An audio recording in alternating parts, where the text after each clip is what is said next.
17절 말씀을 통해서 묵상할 수 있는 것은 믿음의 증거는 행함입니다 라는 것입니다. 14절에서 17절 다시 한번 읽어보도록 하겠습니다. 내 형제들이여, 만일 누가 믿음이 있다고 하면서 행함이 없으면 무슨 소용이 있겠습니까? 그런 믿음이 자신을 구원하겠습니까?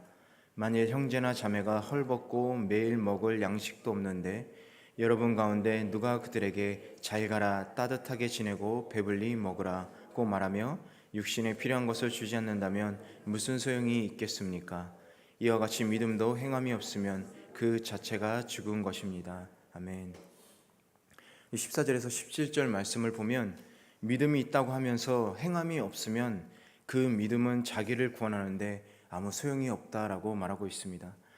지금을 사는 성도들에게는 믿음으로 구원을 얻는다라는 말씀에만 너무 익숙해져 있어서 행함과 구원을 같이 생각하지 않고 따로따로 분리해서 생각하는 경우가 있습니다.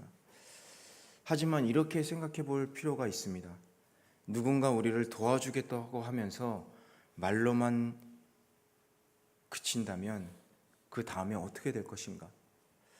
15절 16절에서의 예처럼 헐벗고 굶주린 사람들을 보고도 전혀 도와주지 않으면서 단지 말로만 안부를 묻는 것은 사실은 죽은 믿음의 소유자들이라고 야고보는 말하고 있는 것입니다.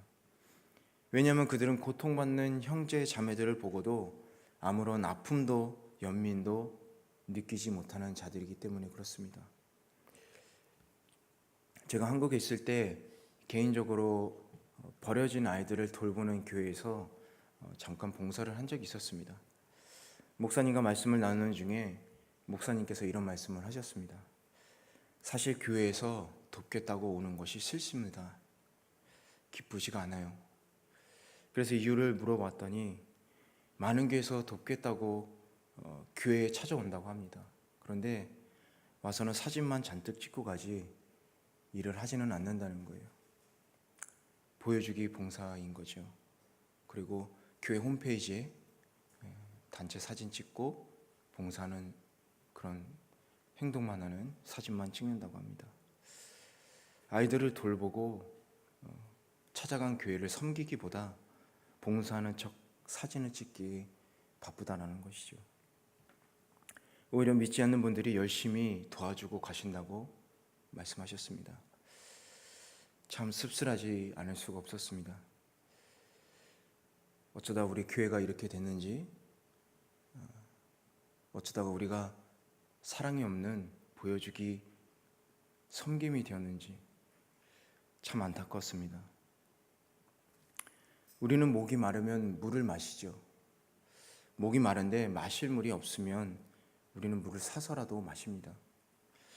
사랑도 마찬가지로 우리가 누군가를 사랑한다면 반드시 그 사랑하는 사람을 찾게 되고 또 그 사람에게 가까이 가려고 노력을 많이 하죠. 만약 누군가 사랑한다고 말하면서 그 사랑하는 사람을 찾지도 않고 또 그 사람이 아프다고 그리고 또 굶주리고 있는데 아무런 느낌도 없고 도우지 않는다면 그 사랑은 가짜이거나 처음부터 존재하지 않는 사랑이었을 것입니다. 우리 예수님께서 우리를 말로만 사랑한다고 말하시지 않으셨죠. 우리를 사랑하시기 때문에 그 사랑을 보여주시기 위해서 직접 이 땅에 내려오셨습니다. 그리고 사람들로부터 소외된 사람들, 죄인들과 병자들, 그리고 가난한 자들을 돌보면서 그들과 함께 하셨죠. 그렇다면 우리들의 모습을 한번 돌아봤으면 좋겠습니다. 지금 우리들에게 필요한 것은 무엇이 있을까요? 주님을 믿는 우리들, 믿음에 따른 작은 행함이 필요하지 않을까 생각해 봅니다. 야고보는 먼저 먹을 것, 입을 것에 대한 예를 들면서 성도들에게 있어서 믿음의 실천이란 무슨 거창한 계획이나 어떤 행동이 아니라 고상한 행위가 아니라 몸의 기본적인 필요를 채워주는 그런 일처럼 삶에 밀착된 그런 사소한 것부터 시작해야 된다라고 얘기를 하고 있는 겁니다. 17절을 보면 이와 같이 믿음도 행함이 없으면 그 자체가 죽은 것이다, 이렇게 얘기하고 있습니다. 영혼 없는 몸이 죽은 것처럼 행함 없는 믿음은 죽은 믿음이다라는 거예요. 야고보서는 단지 행함만을 강조하고 있지 않습니다. 잘못 성경을 보신 분들은 행함만을 강조하는 성경이라고 얘기하시죠.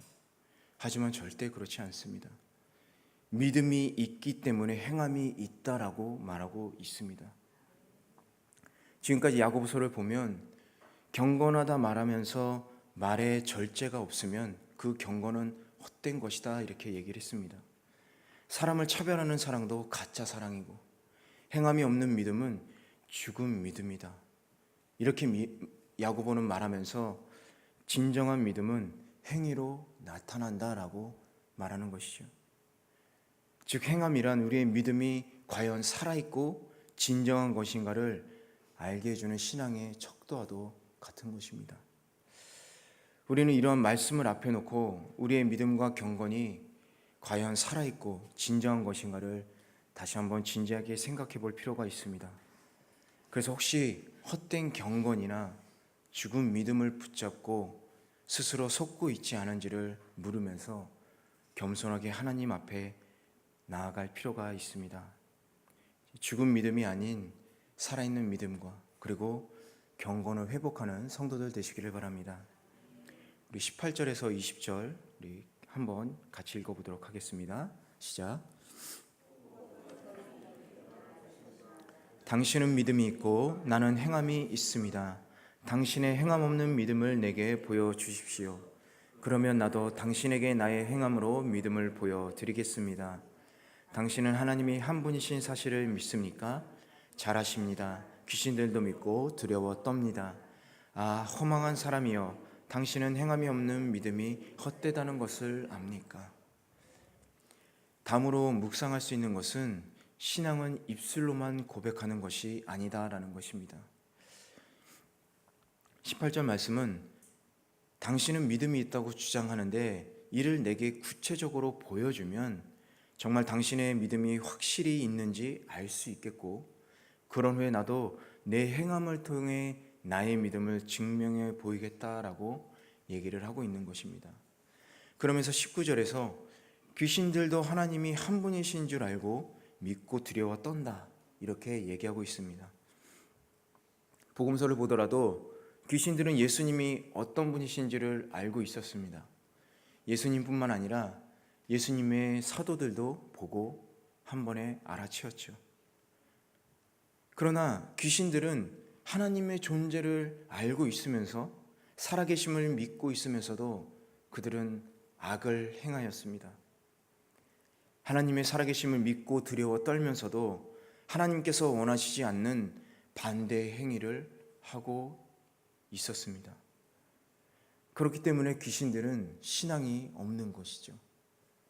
믿는 것과 반대되는 행동을 하기 때문에 그렇습니다.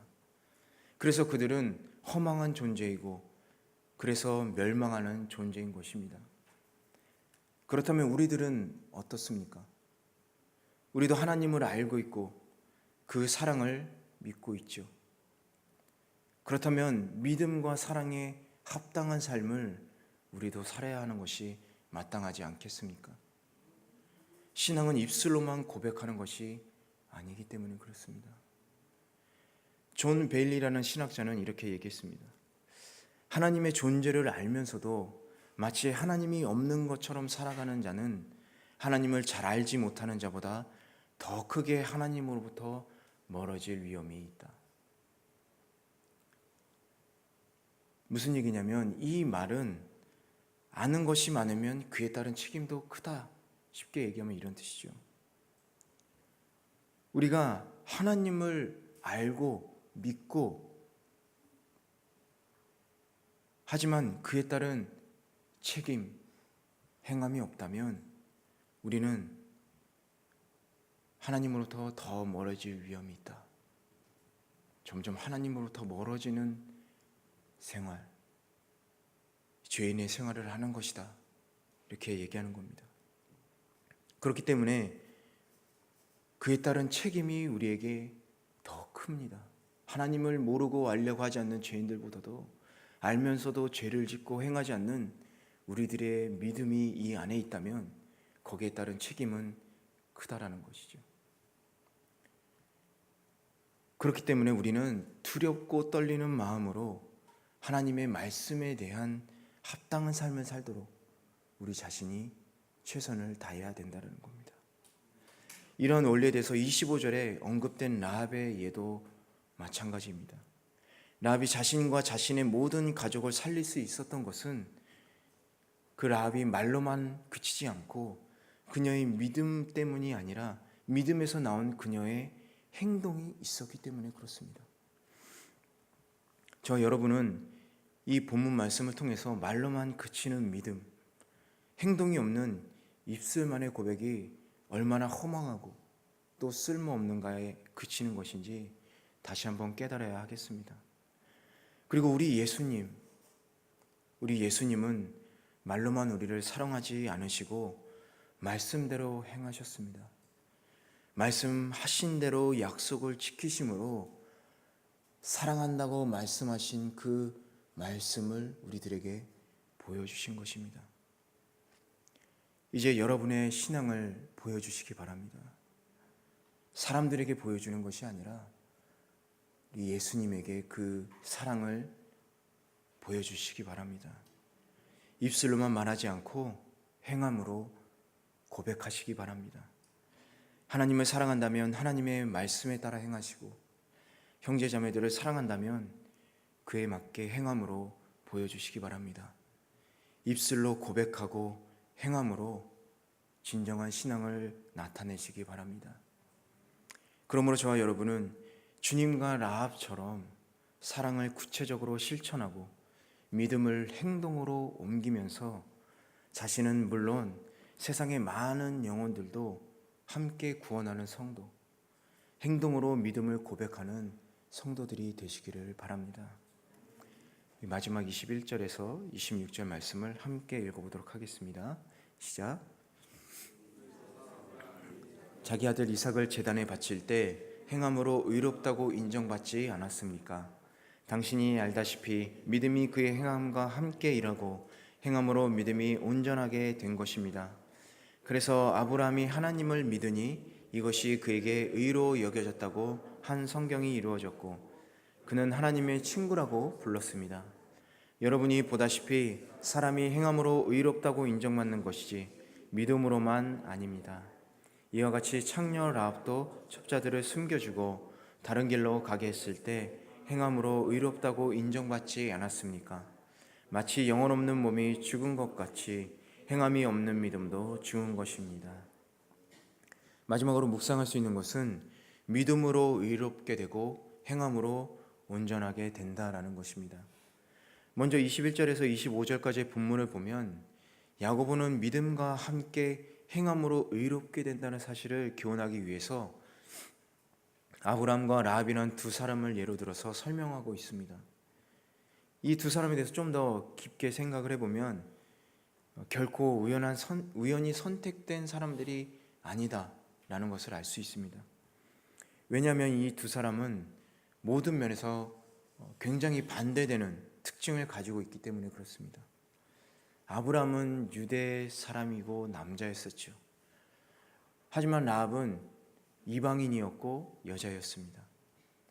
또 아브라함은 당시에 존경받는 족장이었지만 라합은 천한 기생이었습니다. 그러므로 이 두 사람은 당시 사회의 관점으로 보면 절대로 같이 이름이 올라올 수 없는 극과 극의 부류의 사람들이었던 것이죠. 그런데 야고보는 이 두 사람 모두 믿음과 그에 따른 행위로 인해서 의롭다 하심을 받았다, 이렇게 말하고 있습니다.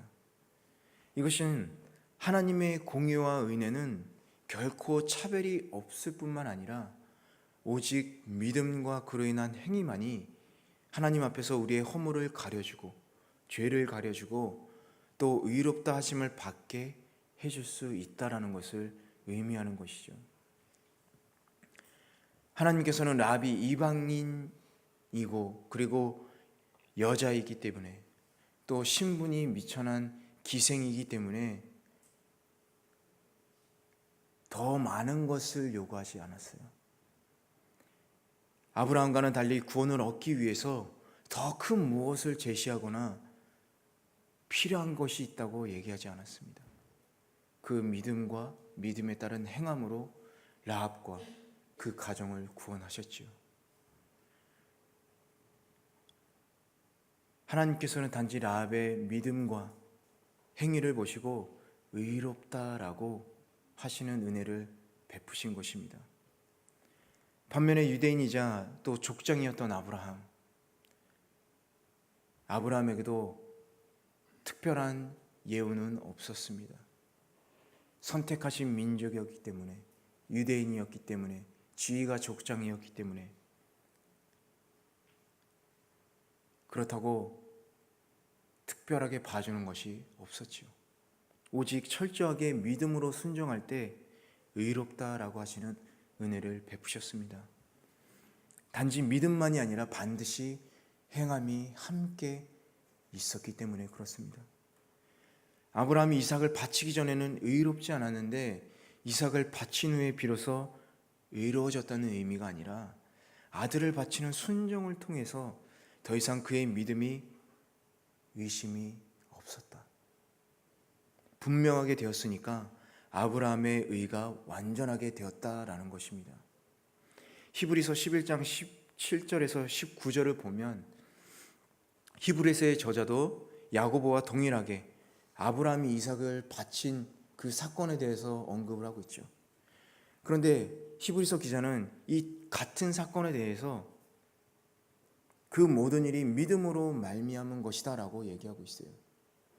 이삭을 바친 순종도 아브라함이 죽은 이삭을 하나님께서 다시 살리실 것을 믿었기 때문에 가능했다라는 겁니다. 무슨 얘기인지 아시겠습니까?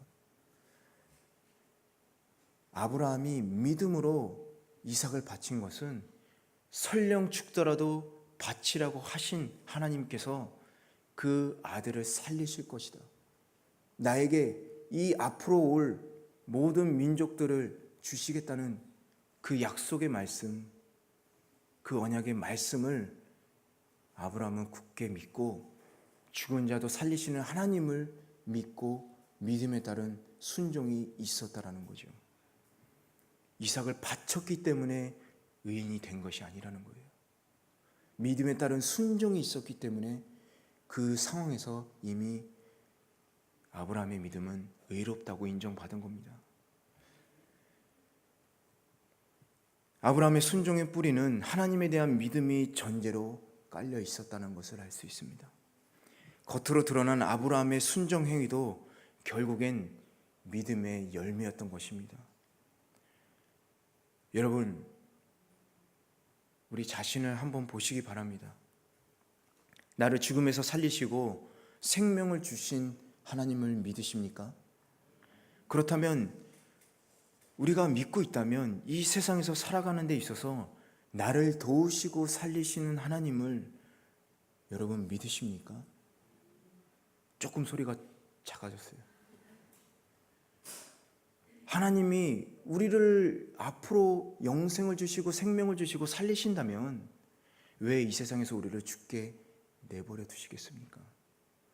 말이 안 되지 않습니까? 그게 바로 믿음이라는 거예요.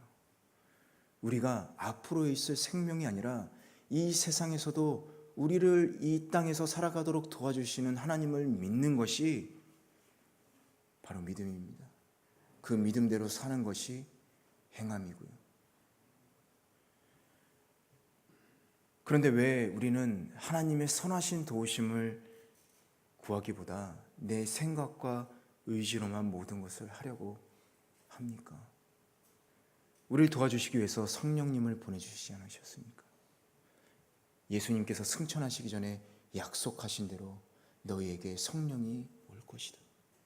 이제 우리에게 성령이 왔는데 이 땅에서 우리를 거룩하게 살기 위해서 율법이 아닌 성령을 보내주셨는데 왜 우리는 그 성령님에 따라서 살려고 하지 않습니까?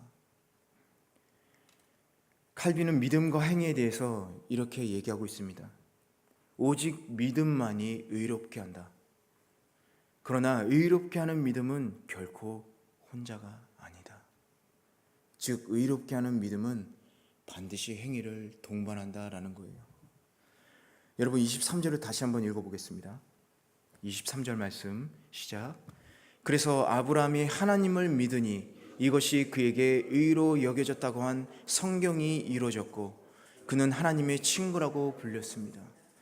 아브라함이 아들 이삭까지 바치는 순종을 보임으로 더 이상 그의 믿음이 의문의 여지도 없을 만큼 분명해지자 하나님께서도 그를 친구로 삼는 은혜를 베풀어 주신 것입니다. 그래서 하나님 앞에서 단지 먼지에 불과했던 인간인 아브라함이 철저한 믿음과 순종으로 인해서 하나님의 친구라고 불려지는 영광을 누리게 된 것이죠.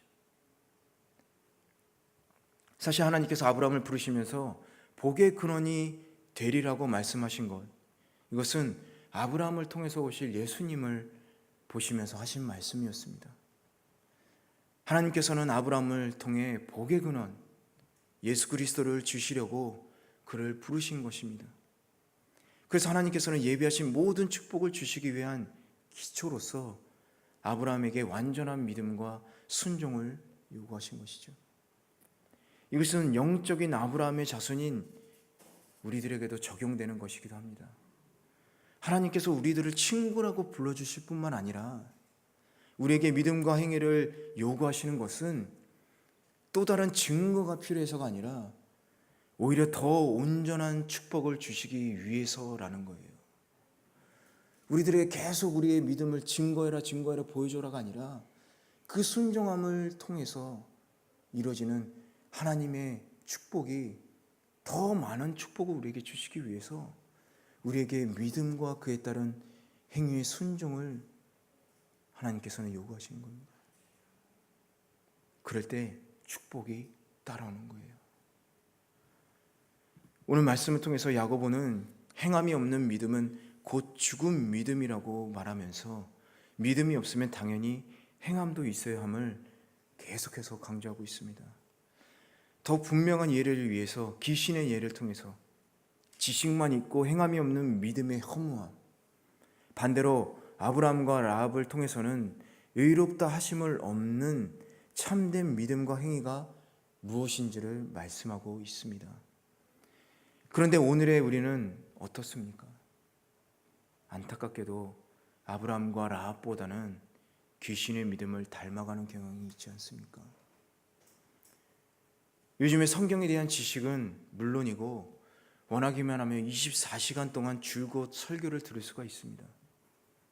그런데 진정한 믿음과 실천을 경비한 성도들 얼마나 있을까요? 그렇다면 이제 다시 묻겠습니다. 이제 믿음이 있고 행함이 함께하는 것이 진정한 믿음이다라는 것을 아는 우리들은 이제 어떻게 해야 하겠습니까? 우리는 이런 모습을 부끄러워하면서 다시 한번 마음을 새롭게 하고 더욱더 열심히 믿음과 순종의 행위로 이제 남은 이 세상에서의 인생을 걸어가야 하지 않을까요?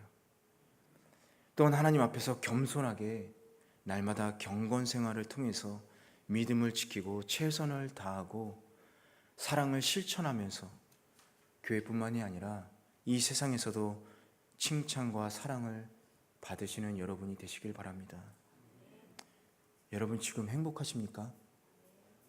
여러분 행복하세요? 여러분 진정한 행복은 말씀을 믿고 행하는 삶이 우리에게 진정한 행복을 가져다 줍니다.